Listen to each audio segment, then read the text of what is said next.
खरा ही अपने मुद्दे पर आते हैं। वरना क्या है? बलाघात।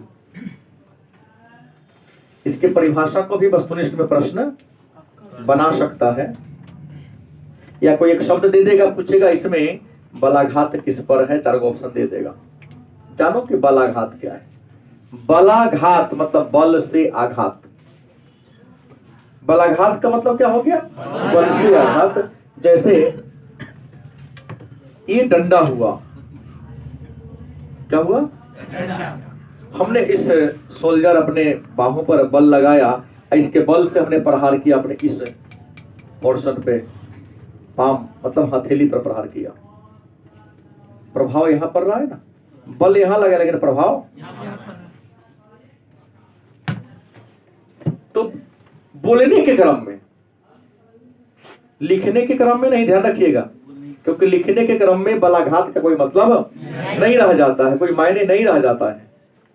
बोलने के क्रम में किसी शब्द को चाहे वाक्य को, अब यहां एक प्रश्न आ जाएगा, सर शब्द कहते किसे? तो कल शब्द पर चर्चा हमारी होगी, कल के क्लास में लोग शब्द ही पढ़ेंगे, शब्द और शब्द के भेद। लेकिन जान लो, वर्णों के सार्थक समूह को, वर्णों के सार्थक समूह को और शब्दों के सार्थक समूह को वाक्य। चूंकि आप लोग अंग्रेजी के विद्वान हैं, इसलिए सेंटेंस कहते हैं उसे। नहीं बोलेंगे तो गड़बड़ा जाएगा, सर व्हाट इज, क्या बोल दिया, हमको बुझाया ही नहीं शब्द, इसलिए मैंने कह दिया सेंटेंस। शब्दों के सार्थक समूह को वाक्य और वर्णों के सार्थक समूह को शब्द कहते हैं, वर्ड कहते हैं। तो प्रश्न है बलाघात क्या है? तो याद रखना पहला नियम कि बलाघात केवल बोलते समय लागू होता है, लिखते समय लागू ही नियम।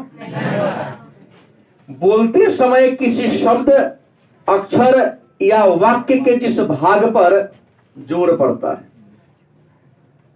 या बल पड़ता है तो उसे ही बलाघात कहते हैं। मतलब हम कोई शब्द बोल रहे हैं,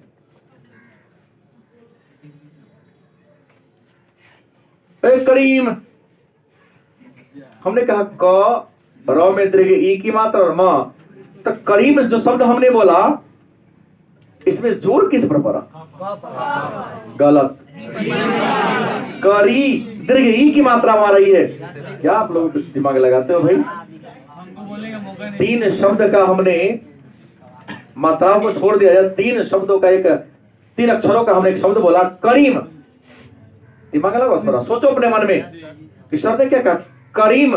तो सीधा लगा, री पर जोर पड़ा, तो यहाँ जो री शब्द हो गया वह क्या हो गया? ना, किसी शब्द को उच्चारण करते समय, वाक्य का उच्चारण करते समय जिस अक्षर पर या जिस शब्द पर जोर पड़े, बल लगे, उसी शब्द या अक्षर को हम बलाघात के नाम से, जैसे हमने यहां लिखा राम, रा मत, बड़ी आसानी से हमने बोल दिया। और ऐसे भी उदाहरण दे दूं, खड़ा हुई है श्रीमान, वर्ण वह मूल ध्वनि है जिसका खंड या टुकड़ा, वर्ण के कितने भेद हैं तुम बताओगे? ये केवल बोलेगा वर्ण के कितने भेद? दिलीप कुमार, 2 भेद है, नाम बता दो। स्वर वर्ण और व्यंजन वर्ण। Sit down. अजमल से प्रश्न है, व्यंजन वर्ण को कितने वर्गों में वर्गीकृत किया गया है? जो भी व्यंजन है उन व्यंजनों को कितने वर्ग में वर्गीकृत किया गया है? पहले से खुला हुआ है। बोलो ना। 2 होगा। गलत। तू खड़ा हो।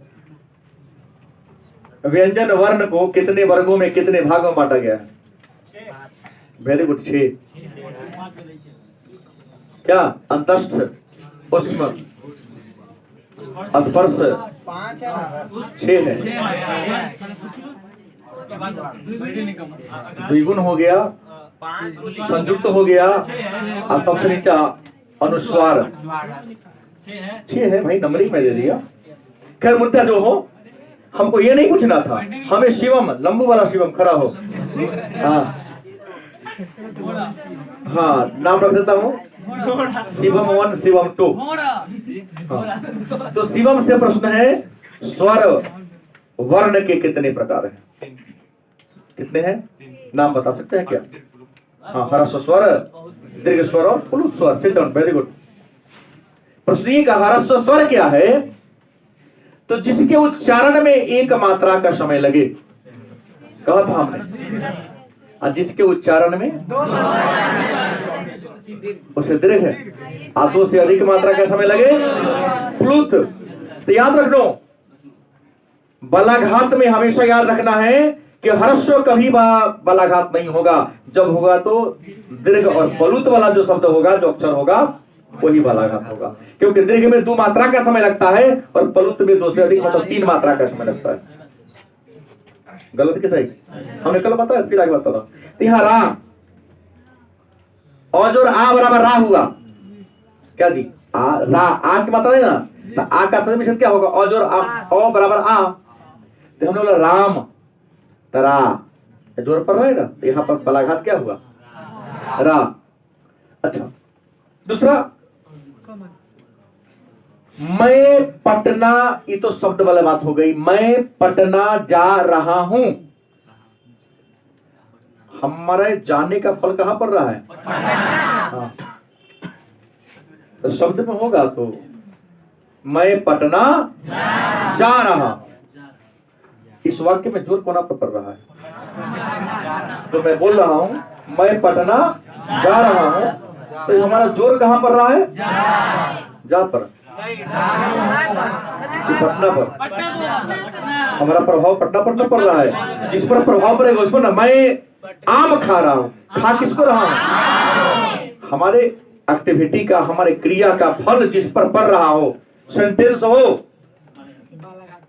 सेंटेंस में भाई एक क्रिया होता है, एक कर्ता होता है, और कर्ता का एक फल जिस पर पड़े। कर्ता जो किसी काम को करता है, आज जो इस पर फल पड़ता है उसे क्या कहते हैं? जो प्रभाव पड़ रहा है। तो मेरे जाने का प्रभाव कहां पड़ रहा है?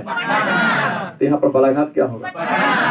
गलती की सही? वही ना हो रहा है। मैं आम खा रहा हूं, तो हमारा जोर होगा आम पर फोकस हो रहा है। मैं पुस्तक पढ़ रहा हूं, और मैं गीता पढ़ रहा हूं। लेकिन पहले का याद रखें, कुछ नियम है। किसी पद में एक अक्षर पर ही बलाघात होता है। पटना में प फेमस है, गीता में ग पर पड़ेगा है। बता रहा हूं मैं, सीतामढ़ी से, तो हो गया संयुक्त वाक्य हो गया। क्या हो गया? मैं सीतामढ़ी से पटना जा रहा हूं, तो मेरा फल तो ऑलरेडी पटना पर पड़ रहा है ना, उसने तो चलवे किया, तो सदामन से बात हो गई। तो किसी पद में एक अक्षर पर ही बलाघात होता है, 2 पर कभी नहीं होगा। शब्द पर नहीं, बलाघात हमेशा अक्षर पर होता है। बलाघात दीर्घ स्वर अक्षर होता है। मैं पहले बोल दिया हूं, राम दीर्घ है, गीता भी दीर्घ है। तीसरा कहता है बलाघात अंतिम अक्षर पर नहीं पड़ता है। जैसे देख लो यहाँ गीत, गी भी दीर्घ है और ता भी क्या है? तो अंतिम वाला पर बलाघात, शुरू वाला पर होगा, बीच वाला पर होगा, लेकिन लास्ट वाला पर बलाघात। और समासिक पदों में बलाघात हमेशा दूसरा पद पर होता है। समास 2 पदों के मिल होता है। समास में कितने पद होते हैं? 2। जैसे कमल नयन, विग्रह करोगे तो कमल के समान नयन, तो कमल पर नहीं पड़ेगा, क्योंकि कमल जोर नयन, तो कमल पहला पद हो गया, कमल के बाद नयन दूसरा पद हो गया। नहीं समझ पा रहे आप लोग? कुछ लोग नहीं समझ पा रहे। हमने कहा कि समासिक पदों में दूसरे पद पर बलाघात पड़ता है। एक समासिक पद क्या है? कमल नयन। देखो, सभी शब्द समासिक शब्द नहीं होते हैं। समास पढ़ाऊंगा तो मैं बताऊंगा। कहेगा सर इसका समास क्या होगा? तो समासिक पद होगा तब ना समास होगा। कमल नयन एक समास है, कर्मधारय समास है। कौन समास है? हम लोग पढ़े होंगे, नहीं तो मैं पढ़ाऊंगा। विग्रह करेंगे देखो, कमल के समान नयन, विग्रह क्या होगा? कमल के समान। तो कमल जो हो गया ये प्रथम पद हो गया, और नयन जो हो गया दूसरा पद हो गया। कौन पद हो गया? क्या कहा? समासिक पदों में बलाघात कहां पड़ता है? दूसरा पद पर पहला पर देखना, समासिक पद और सीधा को फलाना मार। चिरी मार, चिरी जोर मार, मार पर पड़ेगा। हथकड़ी, हाथ की कड़ी, कड़ी पर पड़ेगा। घुड़सवार, घोड़ा पर सवार, घोड़ पर नहीं पड़ेगा, सवार पर पड़ेगा। अजमल, ये समासिक पद है ही नहीं तो क्या करना पड़ेगा। अब हमने कहा बलाघात की बात तो समझ में आया होगा, आगे बढ़ जाओ। अब एक छोटा सा और पढ़ना है अनुतान और सुरलहर के बारे में। अनुतान क्या है ना, मुंह से बोली गई ध्वनि की लहरियों को अनुतान या सुरलहर के नाम से, मुंह से बोली गई ध्वनि, हम बोलते हैं ना मुंह से कोई ना कोई ध्वनि, कोई ना कोई, जैसे क बोला है भी ध्वनि है, ख बोला है भी ध्वनि है। तो मुंह से जो ध्वनि बोलते हैं, जो उच्चारण करते हैं, मुंह से बोले गए उच्चारण को ही अनुतान के नाम से, मुंह से बोला गया उच्चारण या सुरलहर कहलाता है। लेकिन रियल में दोनों अलग अलग चीज है, दोनों थोड़ा थोड़ा क्या है। कोई पूछेगा अनुतान क्या है, तो जिसके कारण वाक्य व शब्द का अर्थ बदल जाता है।